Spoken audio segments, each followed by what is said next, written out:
What's up, everybody? Gibson's Lawn Service checking back in. Look, check this out. Y'all remember I told y'all that I was going back to this full-time job that I had worked last year? Well, this particular company owns 4 different shipyards, right? Only 2 of these yards are in production. So they sent me, the one I worked last year was on the south side. So they sent me to the one on the north side, right? So I get to the one I work with on the north side. Now, it was a guy I used to work with.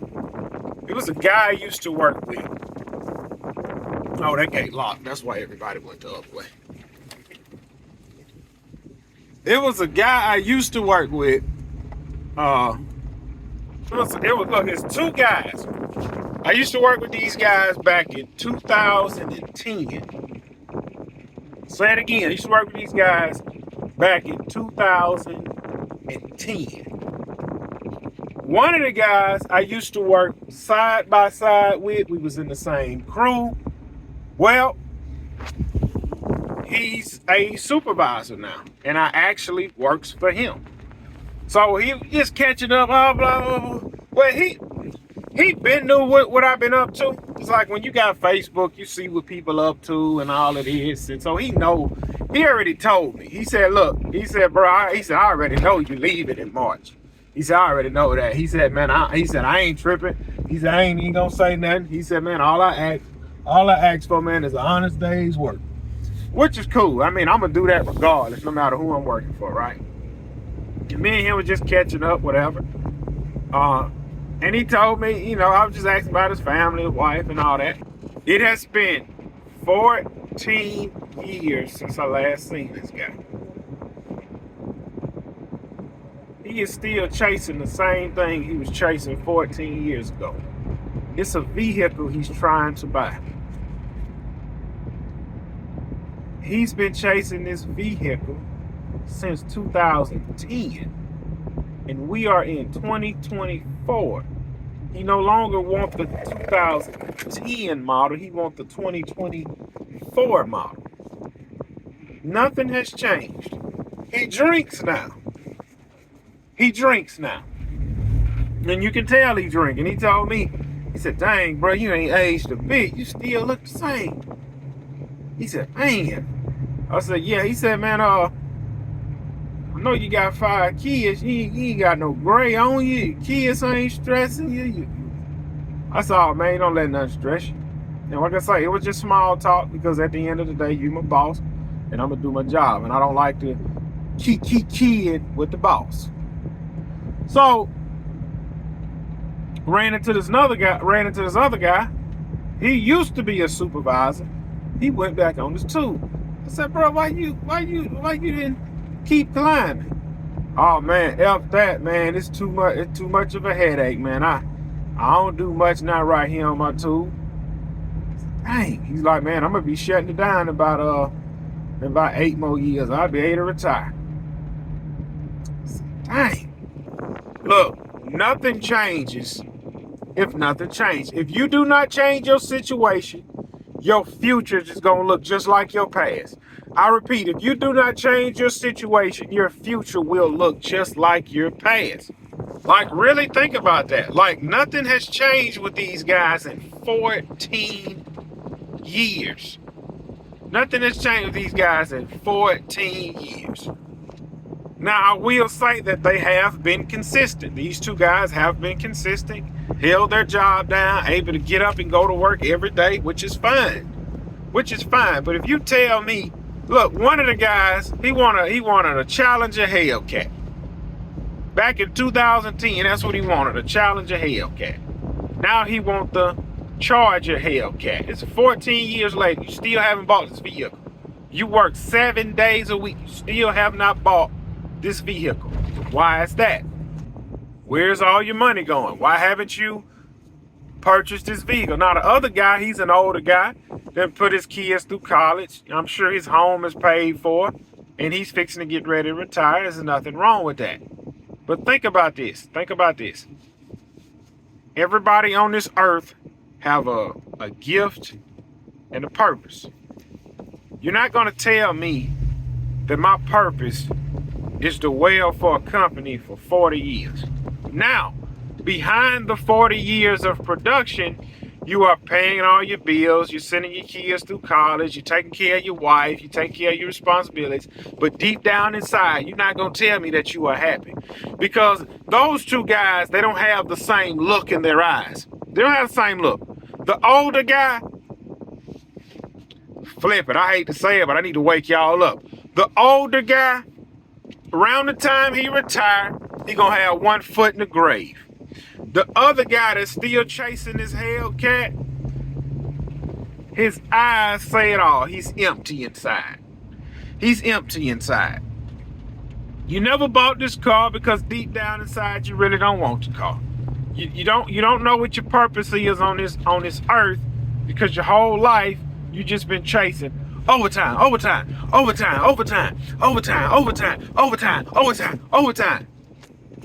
And what you have to understand is when you slip into this, it is hard to get out of it. It is hard to get out of it. I caught myself doing this.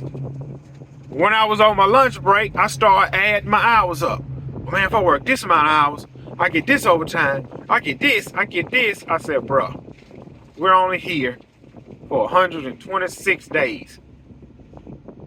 What we're going to accomplish while we're here is what we're going to accomplish. I'm not going to stress about it. I'm not going to kill myself about it. If what I'm trying to do won't get done, it won't get done.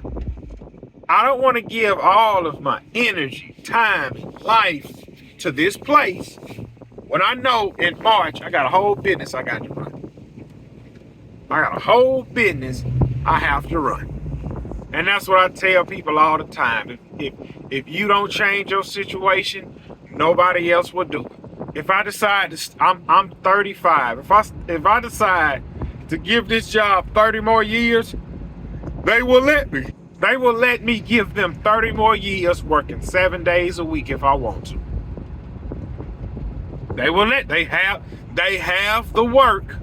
They have the work for me to stay there for 30 more years and work 6-7 days a week. They have the work. But you are slowly killing yourself doing that. They want production. Day in, day out. You are dying just a little bit inside. Because every day, the only thing you have to look forward is punching in and out every single day. That's the only thing you have to look for. And at the end of it all, you'll get a measly paycheck. Paycheck that you are trading all of your time for. When I was growing up, I used to watch people always jump from job to job and start this business and fail and do this and fail. If you see a person like that, they don't want to be average. They don't want to settle. They want the best they can get out of life. They want the best that they can get. And why shouldn't you chase the best of what you can get? Why shouldn't you? Because a lot of people feel as though they don't deserve it. I was listening to this podcast while I was at work, and the guy said his barber had won $1 million off of a scratch out. And he asked him, he said, man, why you still being a barber? He said, man, $1 million don't go far. How many working Americans make $1 million over the course of their lifetime? How many? This is what the guy said. He said $1 million don't go far. He said by the time I bought myself a new vehicle, bought my wife a new vehicle, bought my kids a new vehicle, bought family members vehicles, and I took about 30 of my family members out on a week-long cruise. And by the time you get back, man, you really don't have much left. And what the guy said was, he said, what I learned is people who think they don't deserve something, they would do whatever it takes. They will dispose of whatever that thing is quickly because they feel they don't deserve it. You give some people $1 million, they'll blow it. You give another person $1 million, he'll spend the whole $1 million buying rental property, setting himself up for the future. A lot of people lack vision. Without a vision, the people perish. I'll say it again. This is biblical. Without a vision, the people perish. God did not design nobody to get up and go to a job for 40 years and roll over and die. That is not what your design purpose is on this earth. It is not God's will for you to be po-mouthing and po-living. But God gives everybody free will and a free choice. If a man is getting up every day to better his situation, doors will open for him. If you got a man to show up to a job when he's 19 years old and he put in the grind every single day for 10 years, he's going to become a supervisor.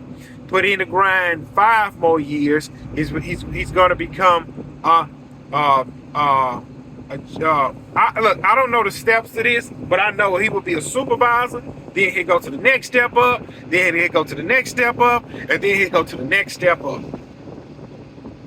Why? Because that man is applying himself, and God is opening doors for him, and he is continuing to climb that ladder, and he will be great, and he can reach CEO status.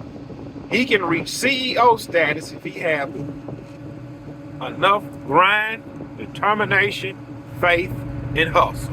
You can achieve anything you want to achieve as long as it's not a sin against God. You cannot limit yourself to a vehicle you've been chasing 14 years. You cannot limit yourself to a job and say, man, as soon as you retire, man, you're dying. You're dying as soon as you retire. Whatever you accomplish. And it's not for me to decide. The one guy that gave his position up and said, well, man, I'm going to retire in 8 years. That man could have been over his whole department on salary, working 40 hours a week with every weekend off. Oh man, it's too much pressure. It was not too much pressure. It was not too much pressure. Because back in 2010, you was literally 2 steps from being the man. You was 2 steps from being the man. But hey, that's life. We all have a free will and a free choice. As I'm getting off work right now, I have a free will and a free choice to pull over, to go to the bar and get sloppy toe up drunk. And by the time then it'll be morning time before I get home. Go home, beat my wife, fall asleep, sleep all day, then get up, go to work. That'd be my choice. I choose not to do that. Everybody have a free will and a free choice to do what it is they want to do. The problem is nobody wants to sacrifice. Nobody want to put in the grind. Nobody want to put in the effort. But hey, this is just my rant on the way home from work. See y'all on the next one.